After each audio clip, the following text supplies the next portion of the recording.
We're still learning about Yuchsin. Just yesterday, I wasn't very clear, but what he said, Platio said was to Chanetza, why don't you, say the slaves should be being your slaves, our slaves should go to work for the other person because it's more chashuv to have the owners. And that's why he thought it was chus of this person. He spared Eden of being slaves to slaves. Okay, we're up to the Ein Gimel Amud Aleph. We had a machlekes whether a mamzer and if a ger can marry a mamzer, whether considered kol or not kol. We learned two things: a mamzer vade amar rachman v'loy mamzer suffik. That only if it's a mamzer vade, and also we learned that a kol vade. When is a mamzer not allowed to marry kol? Only if it's definitely part of the kol. If it's a suffik kol, there's no isur mahatayra. So we're up to the Gemara now here, about 12 lines or 3 lines from the top of the page. Ger,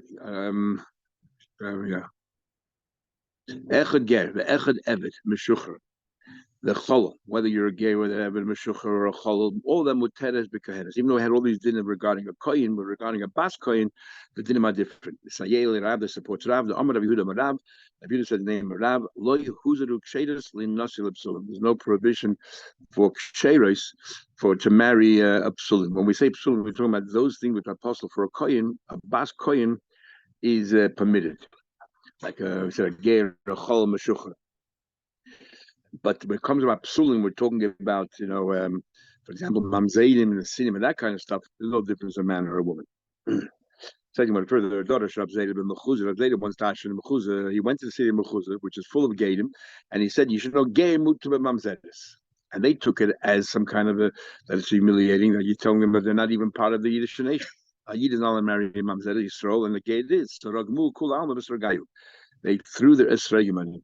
Every time they had a problem with somebody, they threw a esrogim. Unless the story happened in Sukkot, or they kept the esrogim all year round in case somebody said something wrong. They have something to throw instead of having these rocks or stones. There explains the whole thing why esrogim when it comes to this chamayim with that tzluki. But there's another thing you know to do with Sukkot. Anyway, Amar Rava says Rava. Mi ika the dorish milsik ahai beduchte the shkicha. What was the seichel? You're coming to a city where everybody's a gay, and you're saying this drosha. Even though that's right, but you have to have a little tact. So Rava tried to be smarter. So Rava first dash mechuzah, he lauded the gay. He said, "Gay mutzah b'kehenes. You guys are so good. You can marry a bas kohen. Ta'nu b'shiroyin." Oh, they were so excited. They put on him silk and everything else, and they gave him all covered malachim. Then how the daughters will gain muta b'mamzeres. Then he told him mamzeres. So the first thing they said was, "I've seen it l'kamaisa. Whatever you gained from the first thing you said, you just lost with the second thing." Amalu, he said to Chevra, I did you a favor. What I'm saying is you're better than Yisrael. You have choices. You want to marry, you want to go up, you can marry a bas kohen. If you want, you can go down. We Yisraelim don't have that choice, so you're better off than we are. Looks like his tact worked, because they didn't throw a string on him. The halach is gay mutar bekehenes. The halach is a gay can marry kehenes and umutar b'mamzed at the same time. Mutar the mamzed because they're not part of the kol. Mutar bekehenes why? To marry these kind of sulam that disqualifies a coin, but disqualifies a coin. Umutar mamzed can be Yaisi, and like we pass Yaisi that one a mamzed, and again a mutar because the gay is not part of the kol. We have 5 kols, and none of them include the gay. Says the Gemara, Shtuki. So we had a Shtuki and a Sufi. A Shtuki is somebody that we silence him if he asks, "Who's my father?" So we know the mother, we don't know the father. A Sufi is we gather somebody off the street. We don't know either the mother or the father. So first the Gemara discusses the Shtuki. Shtuki kosher. If there's a woman there, a Pnuya, and she had a baby, and we don't know where the baby is, well, it's kosher. Why? My time of rape shemas, because she's a pnuya, she's not a married woman. Almost everybody that she can have a relationship with is kosher. Even if the guy, the child is still a yid. Umi ibsul, that says only very, very few people are actually usher to her. Who's usher? A mamza will be usher, but how many people are mamzedim? Obviously, they're the miyat. Or erva, arayas, again, they are the miyat. So therefore, we follow the right. The Ozli Inu the Gabon, that's topic number 1. Now, if she went to if they went to her, call the punish, punish. My what do you tell me? Dilma Ozli. Maybe she went in. We had a that says well that there's a concept called kavua. Called kavua kemerza merza. We learn from other we learn from a pasuk that even though you have a roiv, but if they're all standing in one place, there's a concept called kavua kemerza. The Shah Yoshin Shemeshkov tries to give some hasbara to it, but there's a concept that called kavua kemerza merza. So if she went to them and they're in their place, even though the majority of the people that she went to would have been mutter to her, but since kol kavua kemerza, if you bought something in a store, right? 9 stores selling kosher, one selling treif. If your suffix started in the store, we said kol kavua kemerza merza. If you found the food called the parish out in the street, we say called the parish. So if there's a suffix, she might have gone there. So it's a 50-50. Kol kavua kemerza merza dami, but so that's not a problem either. You know why? Because the Torah says la yove mamzeh. Which a mamzeh vadehud la yove. A mamzeh suffix yove, that a mamzeh suffix you can marry. So therefore, it's like a svek. First of all, most of them are kosher, and even those apostles, maybe they came to her. And even if she went there, it's a chakal, it's a suffix. And a suffix mamzeh is mutter. So it's not really a svek because it's really saying the same thing, that whoever it is kosher to her. It's called svek sveikim mit hamechot, which places in Ksud of Test says it's not really a double sveikim. That's svek sveikim is hapich and all that. And the Gemara said, by the same token, even though it's not relevant to this discussion, kol vadehud le'yaveh, kol suffix yaveh. The Issa is only when it's a kol vadeh, but a kol suffix, there's no Issa for a mamzer to marry, but that's not relevant here at all. But because before we put the two things together, the idea, I told you yesterday, the Machlek the Rambam, the Rashba, and the Kesem said the Rambam learns it from here, that if every suffix matoida do we say matoida lekula, or every something matoida lechumra. And according to the Rambam, the fact that we see something mamzer is mutter matoida tells us that everywhere else as well. Every time you have something with an isa, this that we go lechumra is only midrabban. Matoida should be makel. I think that Rashba comes up very strongly against this and says no, that this is an exception. In fact, you want to make such a big deal out of it because this is an exception by mamzer. So you want to okay. Why did Rabbanah come and apostle it? What are we worried about? Gzeira, why do we say that you can marry a Bas Yisrael? Gzeira Shema Yisa Achoisim Avid. That maybe the father who fathered him married somebody else and had a proper daughter, a proper marriage, a proper family, and you're going to end up marrying your sister, sharing the same father. So why do we say he's not allowed to marry Bas Yisrael, but he's allowed to marry another Shtukis? Maybe the same person was Mazana with your mother, was Mazana with another woman, and had a daughter, and that daughter is your sister as well. What's the chiluk? You think that he went around and he impregnated every single woman in town that was outside of marriage? What we're assuming was one of his news, but then he married into a normal family. So we say that don't marry a Bas Yisrael because maybe that person was Mazana, but your mother married another Yiddish woman. But to say that two znus and two different women, that we don't say. It's too hard. That's loshkicha. Okay. Okay, what about the daughter of a Shtukis? You're saying you're allowed to marry a Shtukis and the daughter of a Shtukis. The daughter of a Shtukis, a girl that was a Shtukis, she married a normal guy. She married a guy. So could be that the person that she married and that daughter is allowed to marry a Shtuki. Could be the person that the mother married was the one who's Mazana with the Shtuki's mother, because this is a normal marriage. And you said before, normal marriage, we're saying there's a possibility that it might be the same man. So now that it's a normal marriage here, he married a Shtukis, maybe it's a normal marriage, and therefore that daughter should be ushered to the Shtuki. The Bas Shtuki should be ushered to the Shtuki, because maybe the father of this, the father of this person is the father of that person. So the Gemara, Shema Yisach Aviv. Ella, you must say l'shkicha. How common is it that be the same person? I'm l'shkicha. It's a Bas Yisrael as well. What's the problem? You think it's shkiach that the person Mizana should be the father of this girl? And what's the chance of that? Ella, my loss of a yuchsin. You're right. We're just generally machmer when it comes to yuchsin and all of these areas. We take extra precautions, even though pialocha takit shouldn't be a problem. But nevertheless, when it comes to yuchsin, we're chayshes maybe is a chash mamzeides or arayis. It could be that your father is the same person there. Now the Gemara says, if you find a kid in the street, you have no idea who the parents are, is kosher. Why? Here, now we're not worried that this child's a good. We're talking about a city here that everyone is a yid. in a city with a majority Goyim, a majority Edom. We were discussing Ksubas at the end of the first Pedic. What happened then depends, And we also talked there about if you have to give tzedakah, take care of the kid or not take care of the kid. Here we're talking about a city of Yisrael. Here should be Yisrael. But the question is, maybe she was a married woman. Since we don't know who the mother is before, in the case of a shtuki, we know the mother's a pnuya. Here we have no idea. She might have been a married woman, committed adultery, and the kid's a mamzer. There was no chashash mamzer there by a pnuya. But here there's a chashash of a mamzer. Even though there is a chashash mamzer if it was an erba, but that's like so low shkicha. But here there's a much stronger chance. Maybe she was a married woman. So for the mother.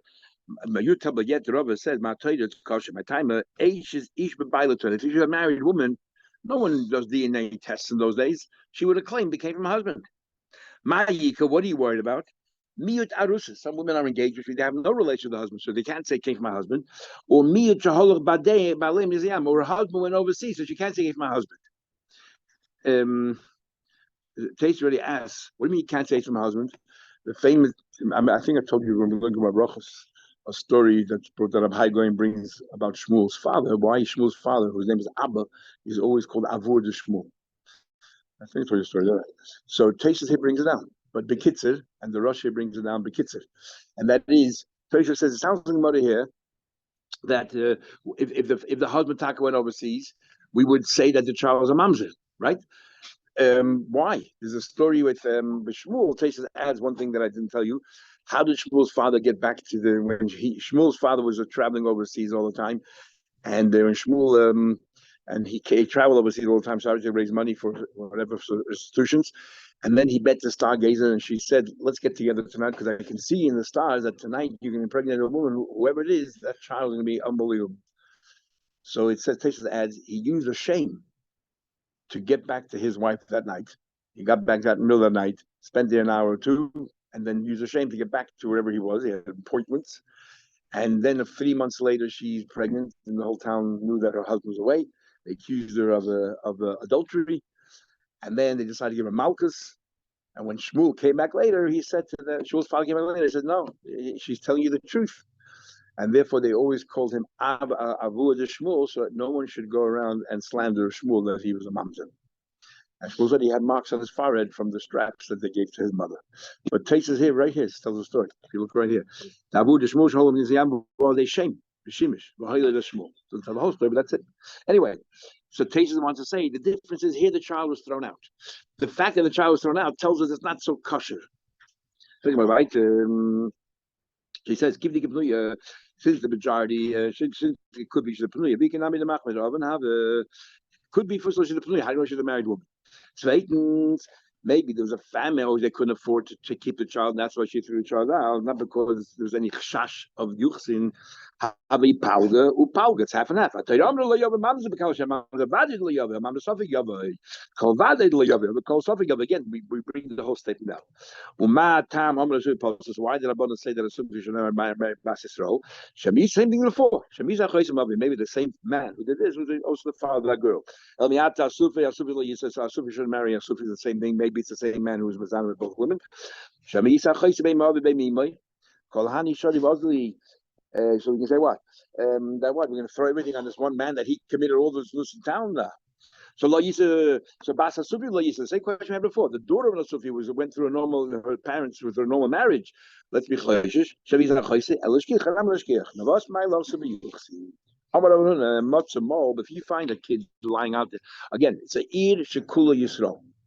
Even none of the folks will say that, but that's we having to as well. So this is talking about a Yiddish city. Otherwise, the kids are going. That means we're talking about till now that wasn't even Gemalach.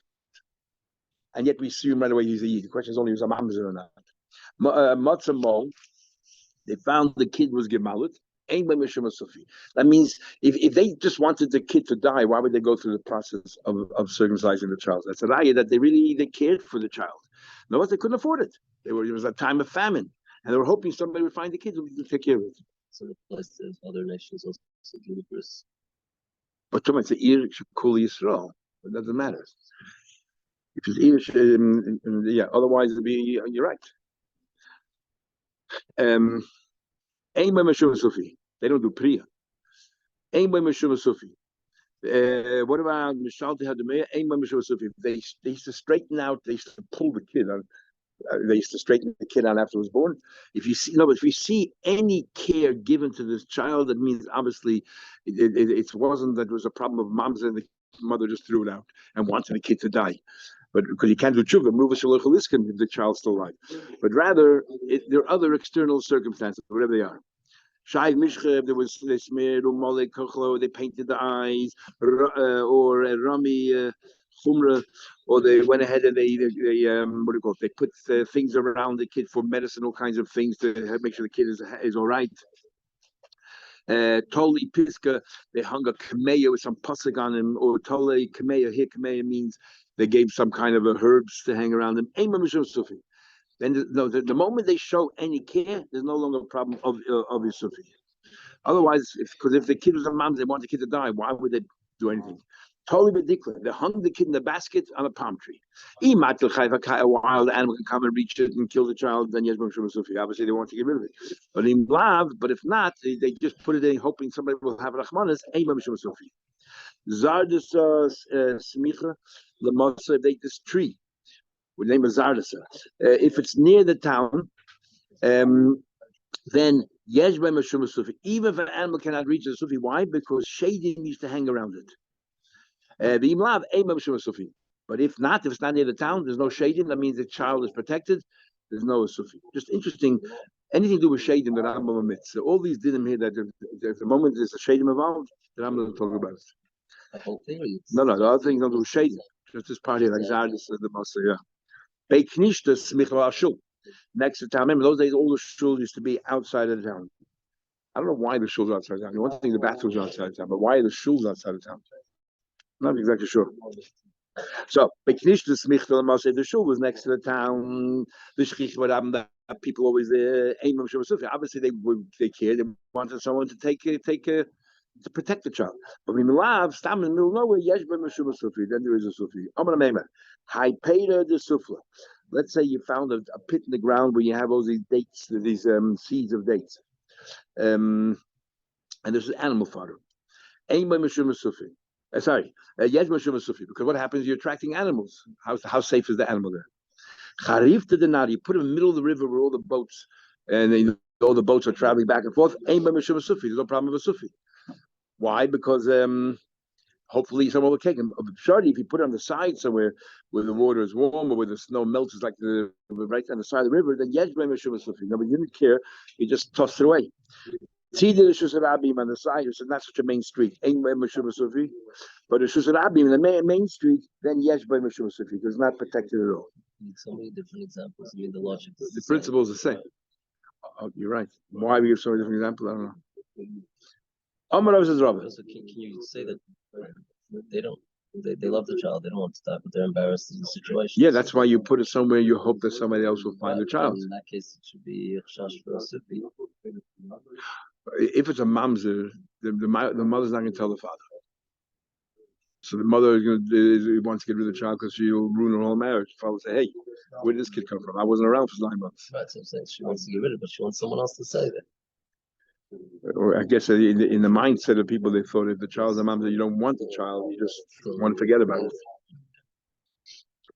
It used to be years ago, if a child ever had mental issues, they would put him away in a home and never visit him. No shaykhs to the child, nothing. And you want anyone to know? Different world. Amar Rav says Rav. But if it's a famine, then we'll say the reason why she tossed out the baby is because she just can't afford it and so on. Now the question is, which of these cases is he referring to? As if he's saying, even though you normally assume it's a sufi, but it's a hunger, it's different. Which case? Which case? Either because of Shusarabim. I did the Shnei Rav and cut the lay. So what? Because the hunger, that means that people will step on it and crush the baby, whatever, will kill it. So because the famine, therefore, that's an excuse to let the baby die. And even famine is that you'll take it away and put it somewhere else, maybe someone can afford to take care of the baby, not put it in a place where the baby is at risk. So if it's Kiddush Daf, just before, anyway, it's not on the Tifah. So what's Rav saying here? He's talking about something else altogether. He's talking about what Abba said in the name of Rabbi. Kols man shebeshuk adi the iman money love. As long as the baby is in the shuk, the parents are believed. No, as long as the baby hasn't been taken by anybody yet to take care of. But Nasim in the shuk, somebody took the baby away from the shuk, and any of the parents can no longer say, "Oh, the child is ours and it's kosher." No longer believe because they no longer have the migu that they could have said whatever they wanted. They could, but they're no longer believed. My time was to be once somebody found him, we would have labeled that child as a Sufi. And once it's labeled as Sufi, it doesn't go away by you saying that it's no longer. And therefore, once we categorize it as Sufi, you no longer believe. But if it's a hungry, and that did Rabbi says, if it's a hungry, so there's a good, plausible reason why you let the child go. Even if you left it, completely believe. Says and money allowed to that 3 people that are only believed if they tell us, give us the testimony straight away. A Sufi knows before it was picked up. Chaya, a woman who helped deliver a midwife, helped deliver a child only as soon as it was born. And she exempts. In the third case, it exempts her friends from the laws of Tumah. What's the story? Asufi Hadamah. The case we just said, only because man is still lying out there. The Tanya, a midwife is believed to say this is the oldest child, for example, this is the Chaya, and that came out second. As long as she didn't walk out of the room and come back in. The moment she walked out of the room and came back in, it has to be louder. She stood looking at the baby the whole time. She believed. She wasn't looking. My benai was a difference. If she turned her face around, but she's still in the room. Okay, now there's a big machlekes here between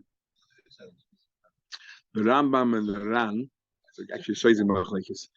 The idea of a chayil belief is this a din in Edis or this is in Zakana? If it's Edis, the problem is. I'll come back to it. The third case is the third case is that the woman exempts the chaveriseh. Maihi, what's the story of this? Now we learn shalosh noshim. There were 3 women sleeping in one bed, all next to each other. Found blood underneath one of them. Cool to We don't know where it came from. It's only talking about they were mamish right next to each other, as an expression mishulovis intertwined. One of the women checked she found that she was the one who was having a period, and he then that exempts the other ones. When it has to be done straight away. Otherwise, could be just started afterwards. And there's another woman there who might be also Tamanida. But once one of the, if you don't have your body again. Tell me, learn. Nemen is Chayilim, is the midwife believes to say, because we have good grounds of what happened there.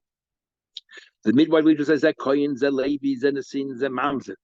Not only to say who's the oldest, but also the status. For example, there were a bunch of women in one room. One was a bas kohen, one was a bas levi, or whatever, or a ben, married to a kohen, married to Levi. She is willing to say, "This is your child, this is your child," and so on. There's nobody there protests is what she said. If somebody said, "Hey, it's not true," ain't in the menace. He's not believed. One person that's not true. In order for an Eid to have any credibility, it has to be 2 people. Today, 2 people. If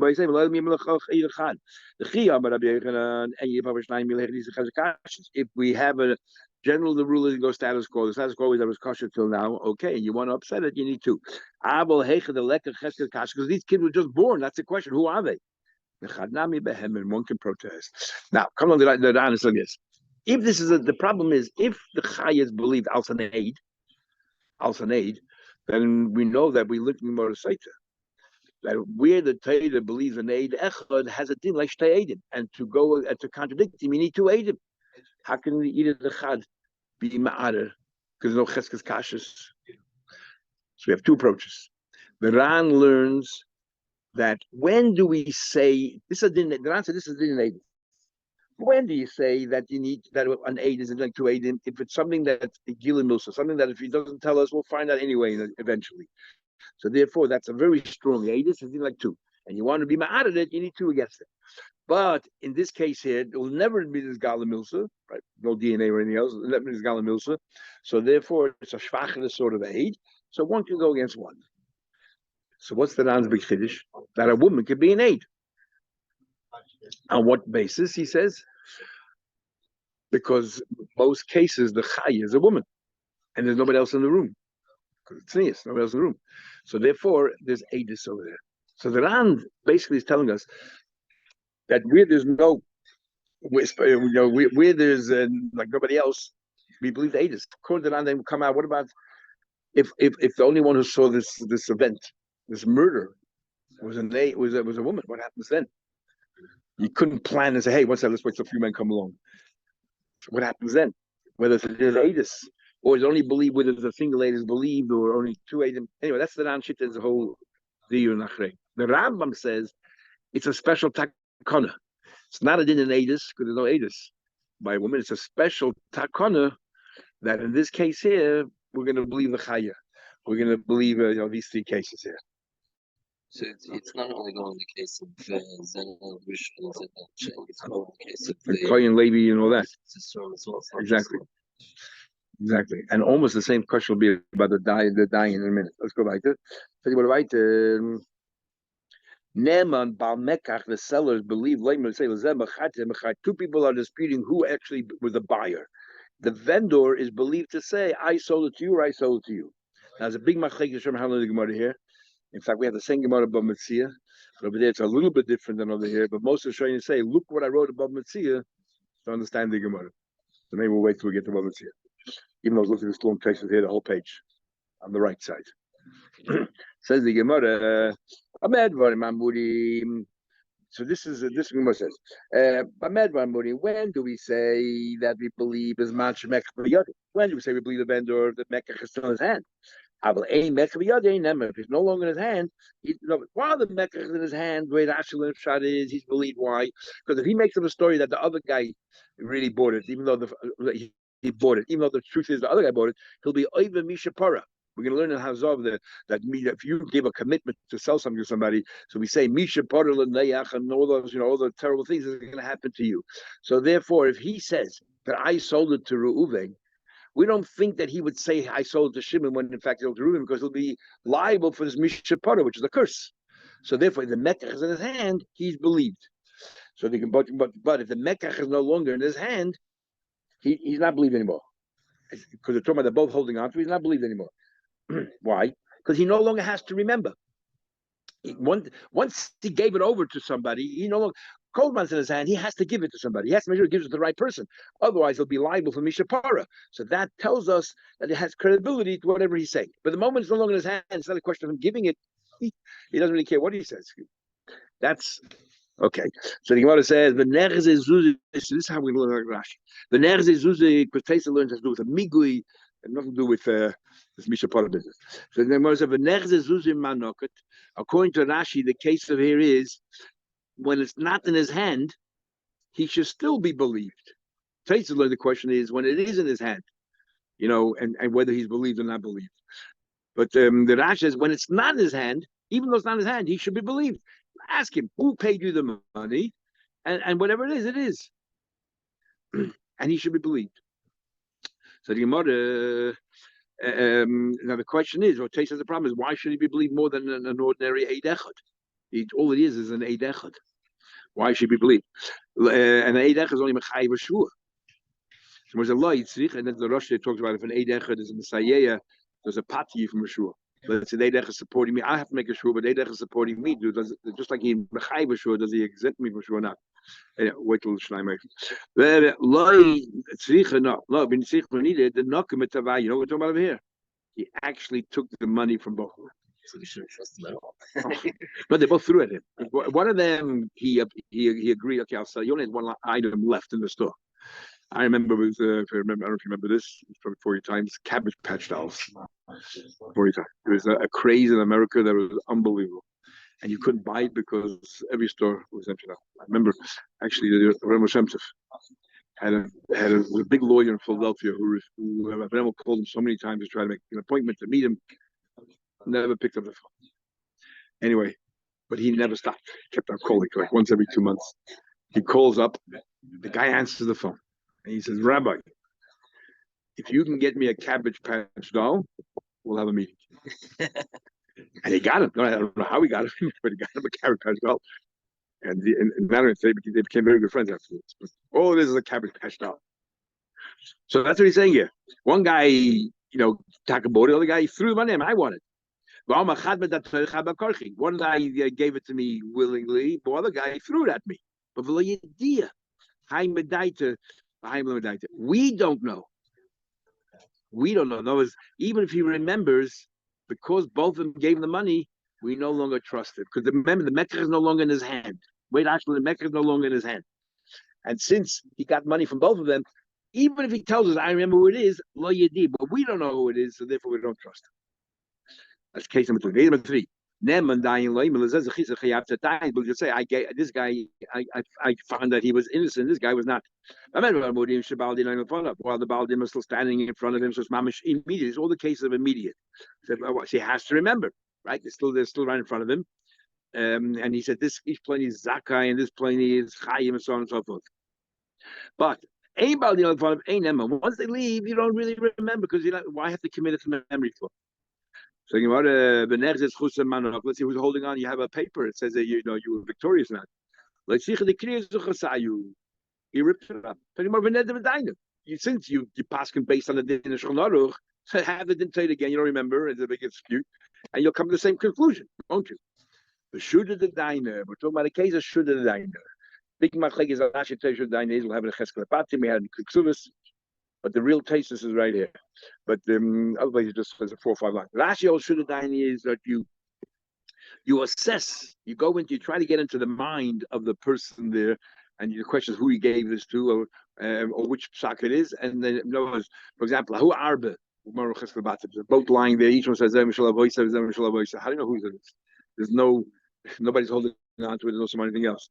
So you say, who do you think looks like more there's this person? Let's say one guy's very poor, one guy's rich, and this boat is very expensive. Who do you think probably is, right? That's Shuladain. So Rashi says it's a logical, a rational approach. Rabbeinu Tam says, if that's the case, and look at it again. If it's based on logic, whatever logic you had 5 minutes ago, won't you have the same logic now? Obviously, it actually holds your logic can change. But how many times you think one way today, and tomorrow you think Pufakir? Happens all the time. But Taisa says Shuladain means no logic. Because Bezin has a k'ach called Hefke Bezin Hefke, we can do whatever we want. So we decided to give it to that person. If I don't remember who I gave it to, and there's no logic to it, maybe I'll decide to give it to another person. And that's the machlek is there. Rashi says how we understand Shuladain. Is it a psak, or is it like we're walking away, so on and so forth? That's actually more than Al and Gover. But is it a psak based on some logic, or like do whatever you want? Anyway, that finishes the Gemara today. We take tomorrow. Have a good day.